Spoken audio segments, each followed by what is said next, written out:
It was a rainy Friday morning. The kind of morning where the sky is a heavy bruised gray, and the air feels thick enough to swallow.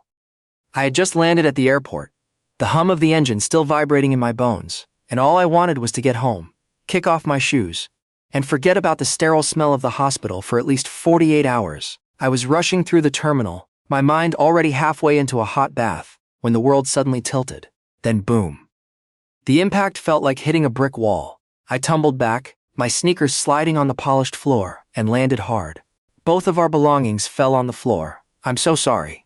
I wasn't looking, but then I stopped mid-sentence as I looked up. Standing over me was a man who looked like he had been sculpted by an artist with a very specific, very dangerous vision. He was tall with broad shoulders that seemed to block out the terminal lights. He was an alpha. I could feel his pheromone scent before I even processed his face. He had a cold, sharp look, the kind that belonged on the cover of a high-end business magazine, with eyes that seemed to see right through the chaos of the airport. In my head, a traitorous voice whispered, "Felix, this is exactly what your dream man looks like. Are you all right?" he asked. His voice was a deep mahogany rumble that sent a tiny shiver down my spine. He didn't wait for an answer. He reached down, offering a hand. His grip was firm and warm as he hoisted me back onto my feet, like I weighed nothing at all. "I'm fine, really," I stammered, my face heating up as I smoothed down my coat.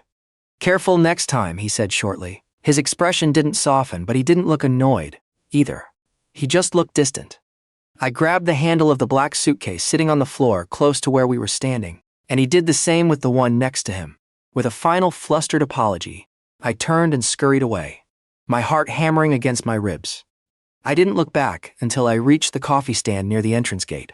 While waiting for my latte, I glanced toward the boarding area for the premium lounges. There he was again, Mr. Handsome. I watched him check in, his movements fluid and commanding. He was heading toward the same city I had just escaped from for my vacation. It felt like a strange twist of fate seeing him move toward my life, just as I was stepping away from it. I watched as he boarded the plane, disappearing into the tunnel. I sighed. Leaning against the counter, a man like that lived in a completely different world than a floor nurse like me. The rain lashed against the giant glass windows, blurring the runway. I checked my watch, ready to head to the taxi stand when I saw something that made me freeze. The boarding bridge was still attached, but the cabin door reopened. Then Mr. Handsome stepped out of the airplane 2 minutes before the takeoff, his face pale, moving with a sudden frantic urgency as if he had forgotten something important. I stood there, frozen by the gate, my latte cooling in my hand as I watched him. The urgency in his stride was jarring.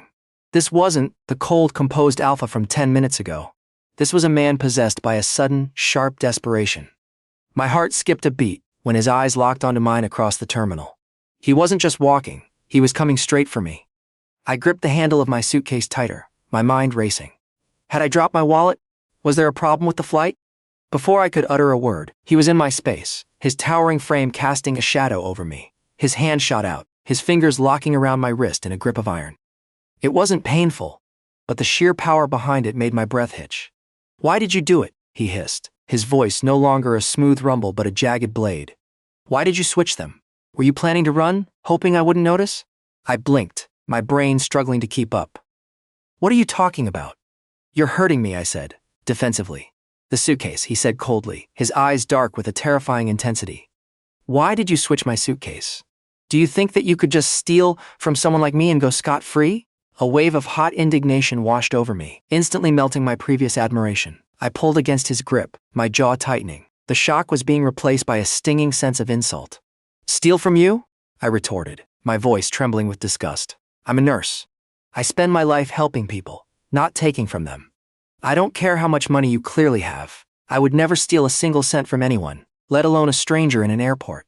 "Then explain why you're holding my suitcase," he challenged, his gaze flicking down to the black case by my side. Around us, the quiet hum of the terminal had died down.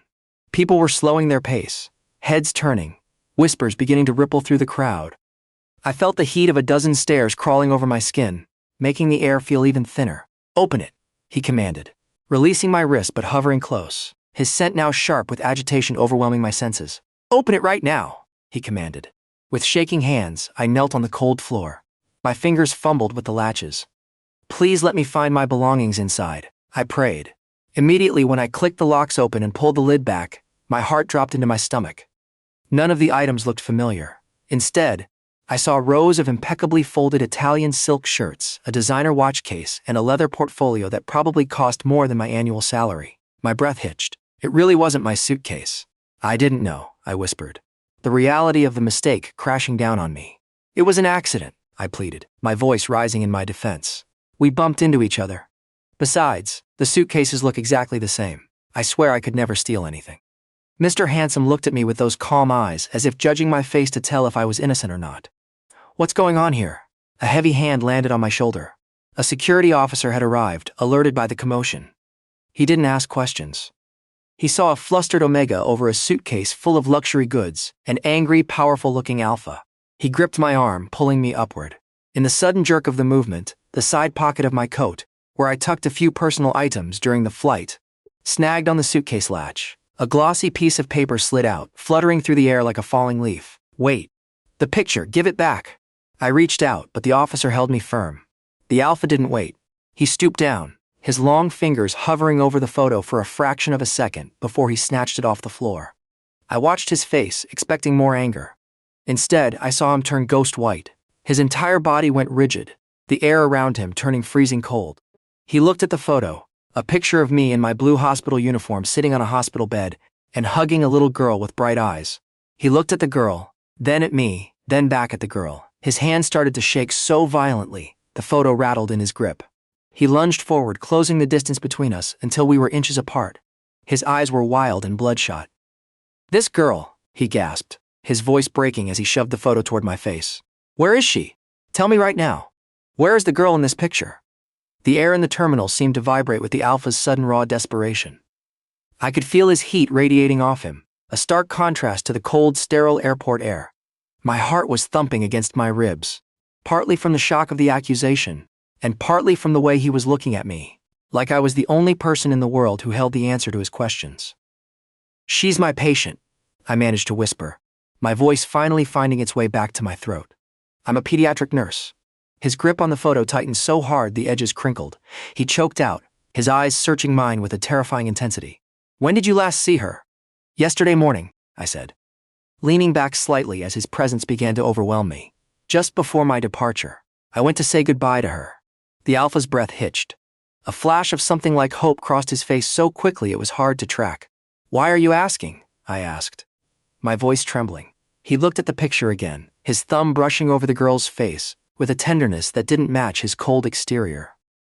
"Because the girl in this picture, she's my daughter and she's been missing for a month." I felt the blood drain from my face. The security guard, still holding my arm, cleared his throat, looking confused by the sudden shift in tone. The alpha didn't even look at him. He simply raised a hand, his voice regaining that cold, commanding edge that brooked no argument.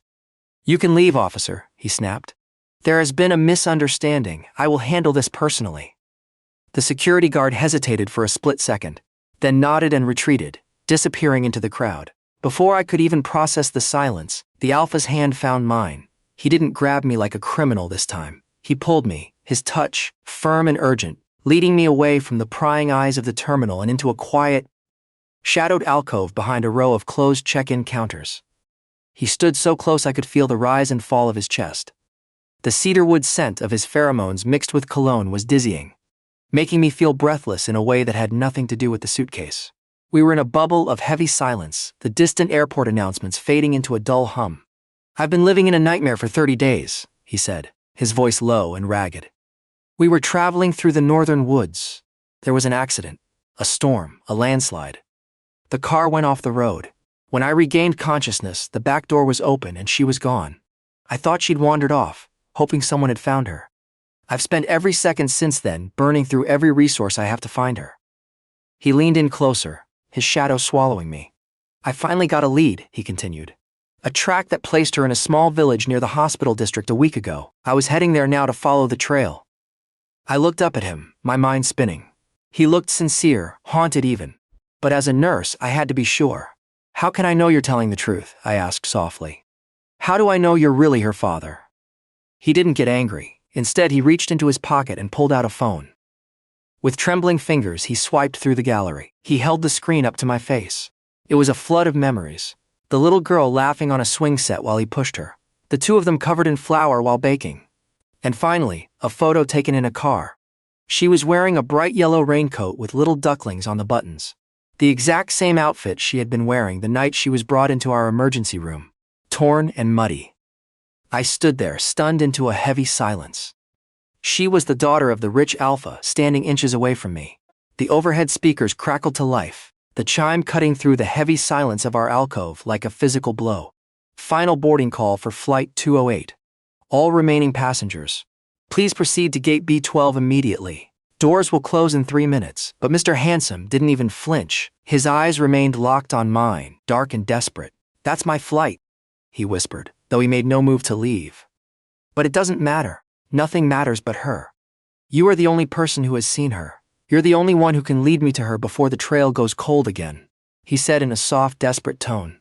He took a step closer, his presence so overwhelming I had to press my back against the cold marble pillar. "I'll give you anything," he urged, his voice dropping to a frantic low rumble. "Whatever you want. Name a price. 100,000? Million? I will write the check right now if you turn around and get on a private charter with me." I felt a sharp sting of irritation. The magic of his handsome face flickered, replaced by the cold reality of his world. I let out a dry, hollow laugh. "You see, that's the problem with people like you," I said, looking him dead in the eye. "You think every soul has a price tag. You think you can just buy a person's time, their life, and their compassion like it's another piece of real estate."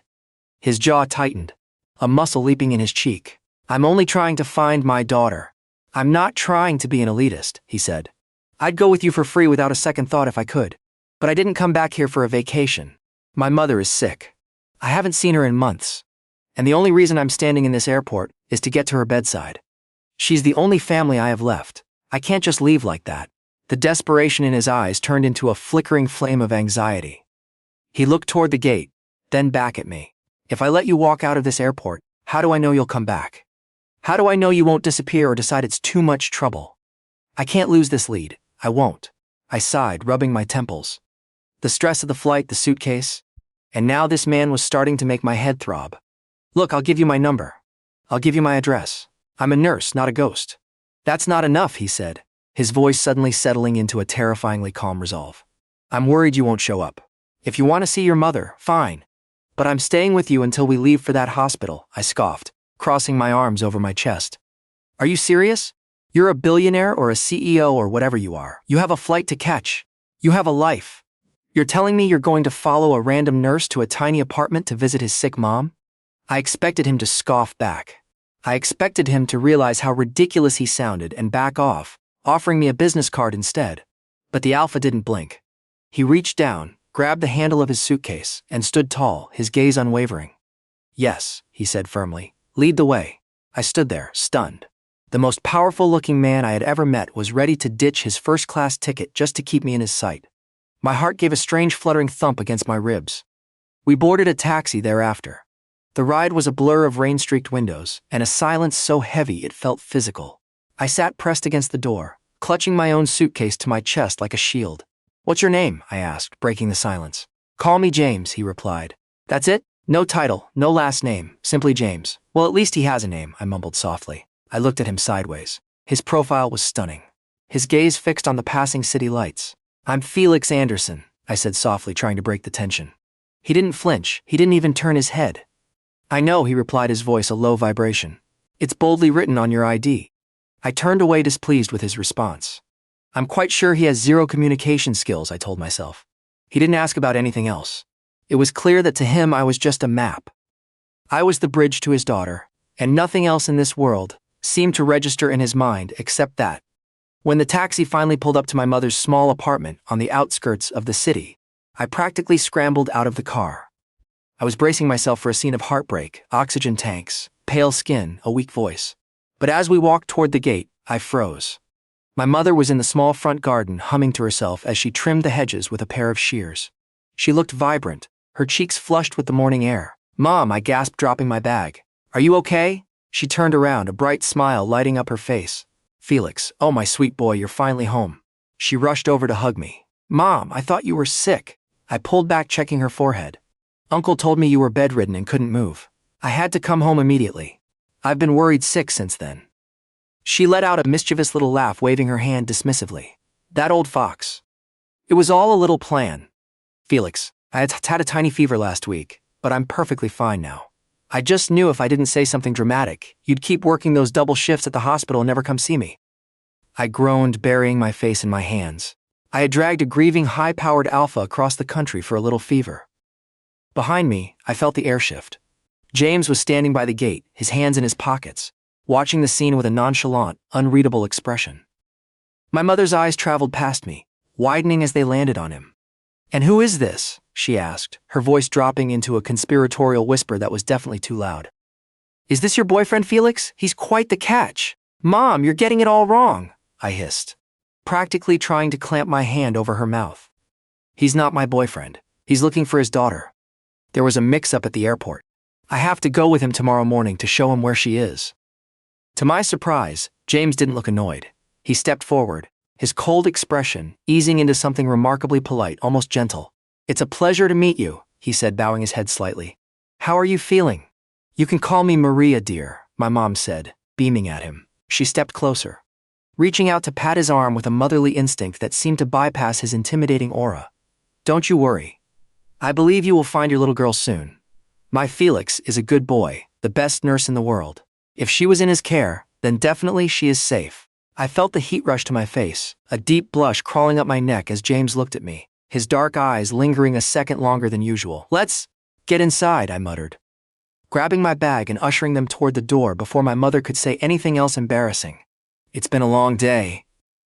The kitchen was soon filled with the mouth-watering aroma of my mother's signature spicy stew and steamed dumplings.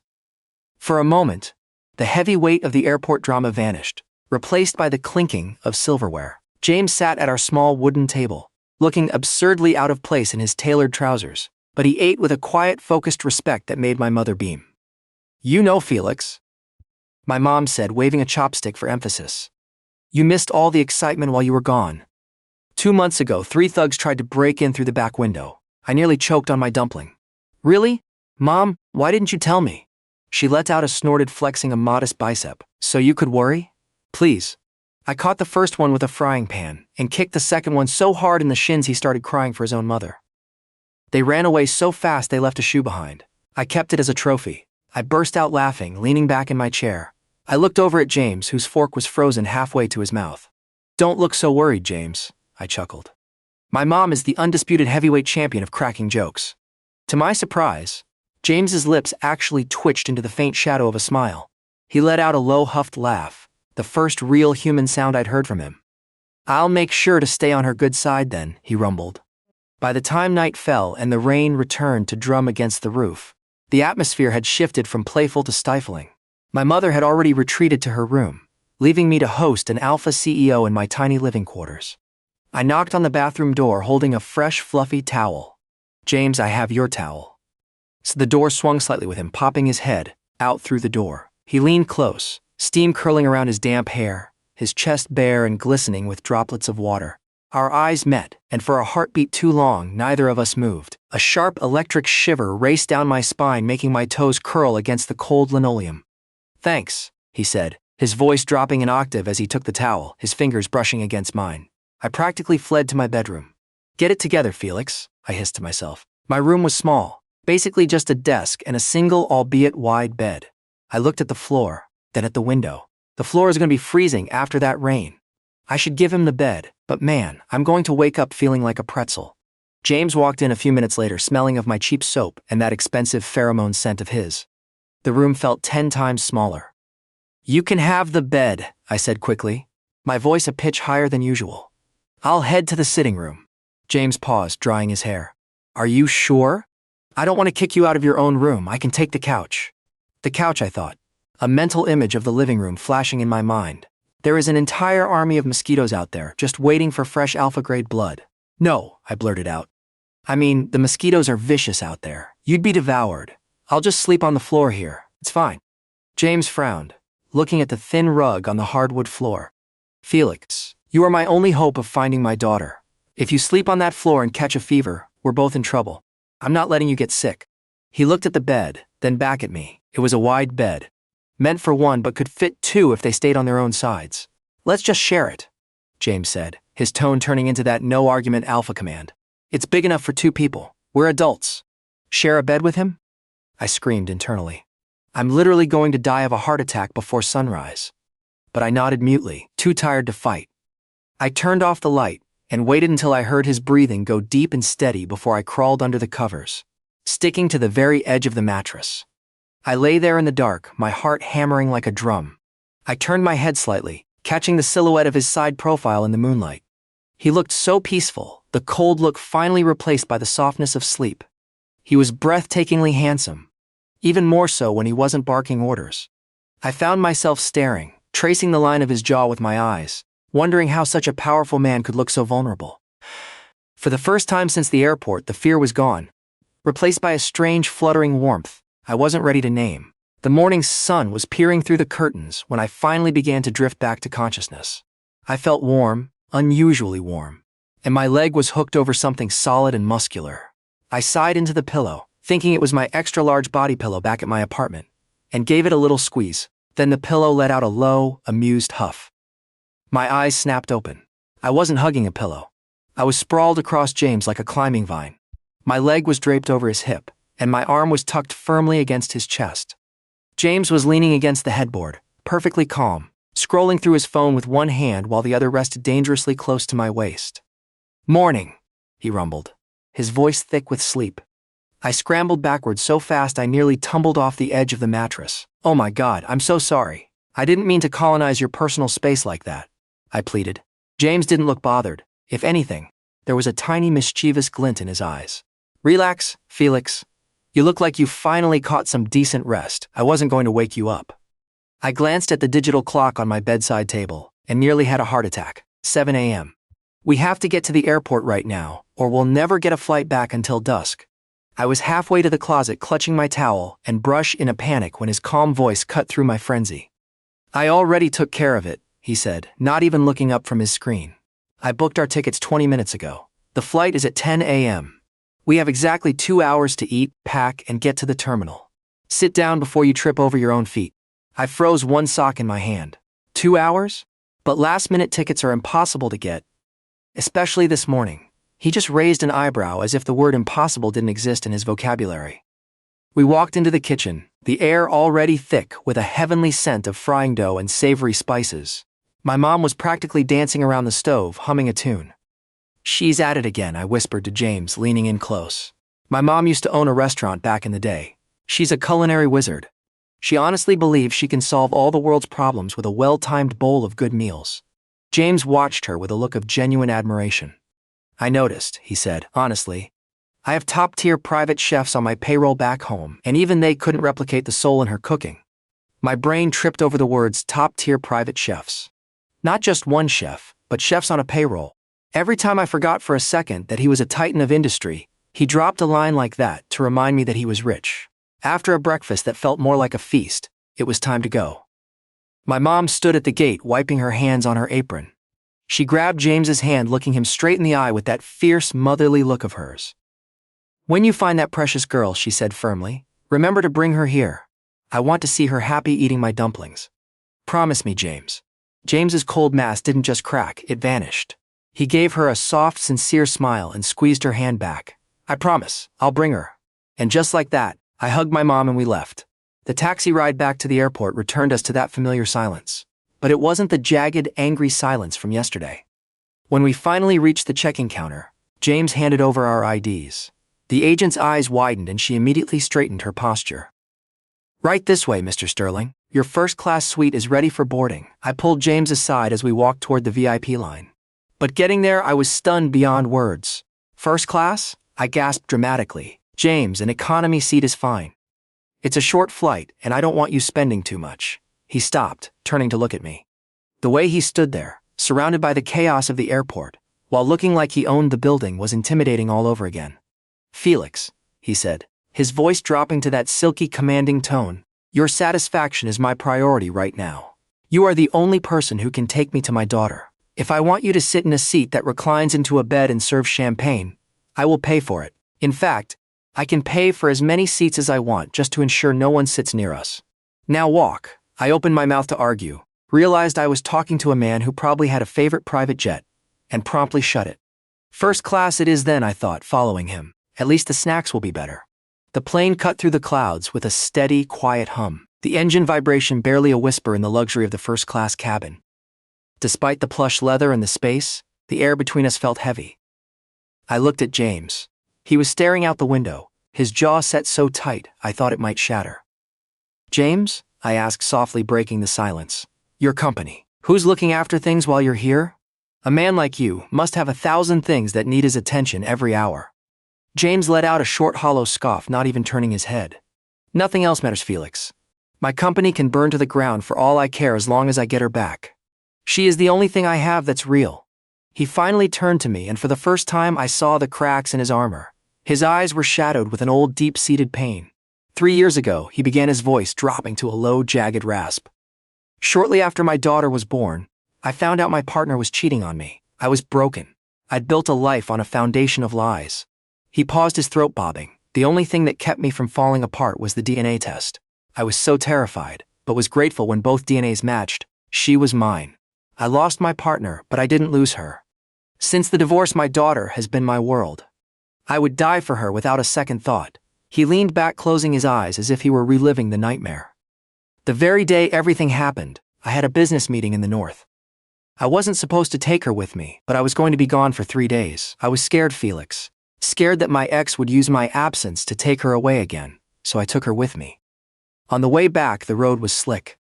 The car spun. It wasn't a high-speed crash, but it was enough to cause damages."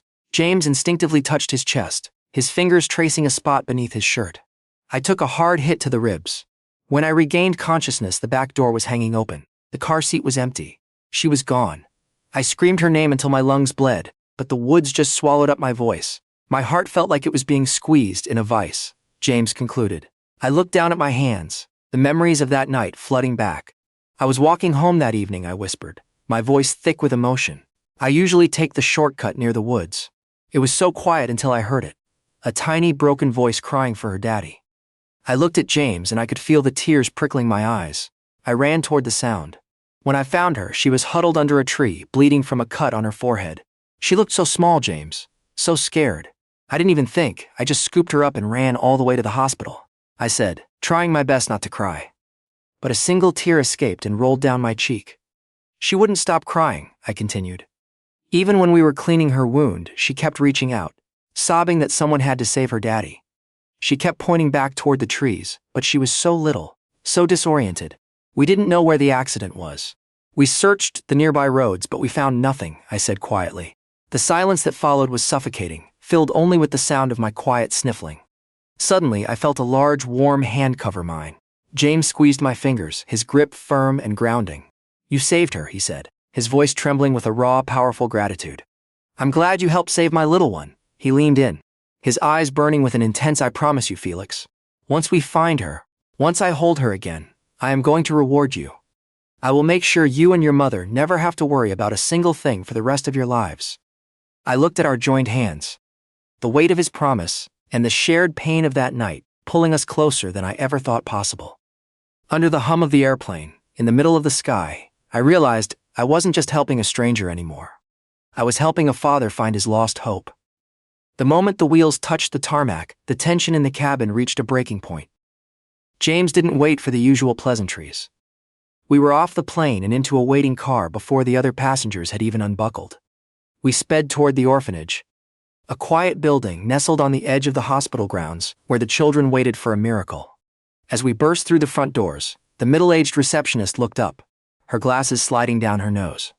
"Felix? I thought you were halfway across the country on your break." "Chount of plans, Mrs. Gable," I panted, my heart hammering against my ribs. I stepped aside, gesturing to the man towering behind me. "I have the best news possible. This is James Sterling. He's Belle's father." The woman's hand flew to her mouth, her eyes welling up instantly. "Oh, thank heaven. We've been praying for him to come soon." She didn't waste another second. Grabbing her keys and leading us toward the playroom, through the glass doors, I saw the children. Most were running around, shouting, and playing with colorful blocks. But in the corner, sitting alone on a weathered wooden bench, was Belle. She looked so small, her eyes fixed on the door as if she had been waiting for this exact moment for 30 days. James let out a choked, broken sound. The man who looked like he could command armies was now trembling, tears almost streaming down his face. "Belle," he whispered. The little girl looked up. Her eyes widened, and for a heartbeat the room was silent. Then she let out a piercing scream of joy. "Daddy!" She scrambled off the bench, her little legs moving as fast as they could. James dropped to his knees, catching her in a hug so tight it felt like they were merging into one person. "I've got you, baby. I'm so sorry. I'm so sorry," he sobbed into her hair. I stood back, wiping my eyes, but Belle peeked over her father's shoulder and saw me. "Nurse Felix." I knelt down as she wriggled out of James's grip just long enough to throw her arms around my neck.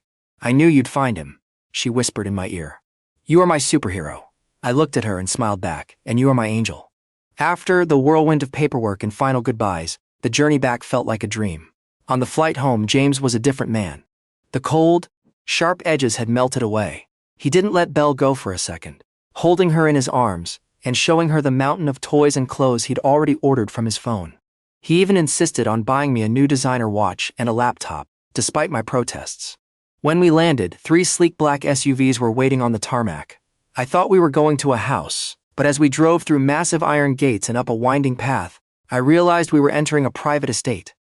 "James, where are we?" I asked, staring at the manicured gardens and fountains. "Home," he said simply. The front doors of the mansion opened, revealing a living room that looked like a palace.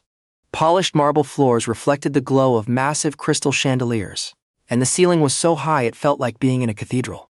"Feel at home, Felix," James said, finally looking relaxed. "Everything here is yours to use." That night, Belle refused to leave my side. She followed me like a little shadow, eventually falling asleep in the guest suite with her head on my lap. James stood in the doorway, watching us with a look of pure, unadulterated happiness. The next morning, the reality of my life came knocking. I had a job, a mother to check on, and a world that didn't involve marble floors. I packed my small bag and met James in the foyer. He pulled out an envelope, his expression serious. "Felix, I want you to have this. It's a drop in the bucket compared to what you've given me, but it will make sure you never have to work another day." I looked at the check. It was a sum so large my brain couldn't even process the zeros. "Ciscras?" I pushed his hand back. "No, James. I didn't save her for a paycheck. I saved her because it was the right thing to do." James looked stunned, but before he could argue, a small hand tugged on my scrubs. "Don't go, Felix," Belle pleaded, her bottom lip trembling. "Move in with us. Stay forever. You can be my mommy." The air in the room turned still. I looked at James, who was watching me with an unreadable, intense gaze, and then back at the little girl who had become my whole world over the last month. I gave her a sad, gentle smile. "Oh, sweetie, I don't think I'm good enough for a life like this. I'm just a nurse." Belle's face crumpled. I turned away before I could change my mind, walking out of the mansion and into the morning mist. As the heavy doors clicked shut behind me, I felt a hollow ache in my chest, wondering if I had just walked away from the family I never knew I wanted. The following morning, the sun was just beginning to burn through the dew when a persistent, rhythmic knocking echoed through my mother's small apartment.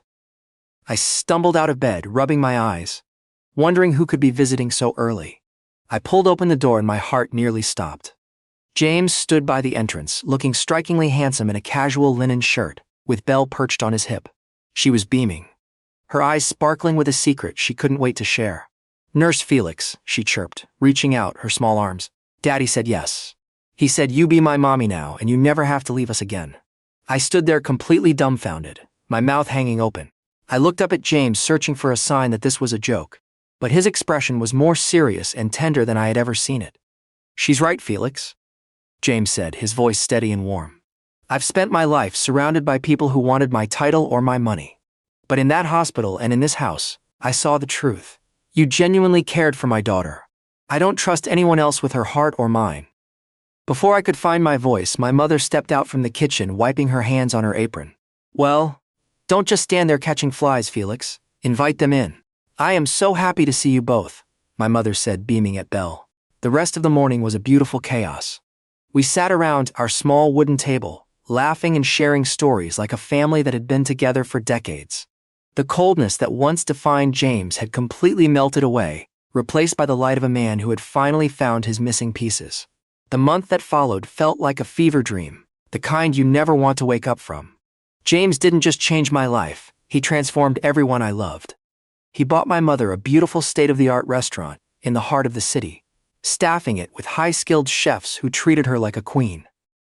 She finally had the kitchen of her dreams. He didn't forget where Belle had waited for him either. James sent truckloads of organic food, educational toys, and clothes to the orphanage. He even personally oversaw the replacement of every single old creaky bed with foam mattresses, ensuring every child there slept as soundly as Belle did. As I watched the joy he spread, I couldn't help but think, it is true what they say. Good deeds are like seeds. You plant them in the dark and they grow into something bigger than you ever imagined. One golden afternoon, the three of us sat on a silk blanket in the middle of a sun-drenched meadow. Belle was busy chasing butterflies, her laughter ringing out like music. James turned to me, the sunlight catching the sharp angles of his face, and pulled a small velvet box from his pocket. "Felix," he whispered, his hand trembling slightly as he took mine. "You saved my daughter, but you also saved me. Will you marry me and make this little family of mine beam with happiness forever?" I felt the heat rush to my cheeks, a deep, beautiful blush spreading as I looked into his eyes. "Yes," I whispered. 1,000 times yes." He smiled and pulled me into a warm hug. Our wedding was the event of the year, a lavish, flower-filled ceremony that felt like a fairy tale. But the best part wasn't the champagne or the grand ballroom. It was the moment the party ended and we returned to our home. James swept me up into his arms, his strength effortless as he carried me over the threshold. He walked into our newly decorated bedroom and gently placed me on the soft silk sheets. As he leaned down to press a lingering, sweet kiss to my lips and my body, I knew my journey from that rainy airport had finally led me exactly where I was meant to be. We spent the rest of our lives living happily ever after, and also giving Belle a little brother, who we named Ramsey.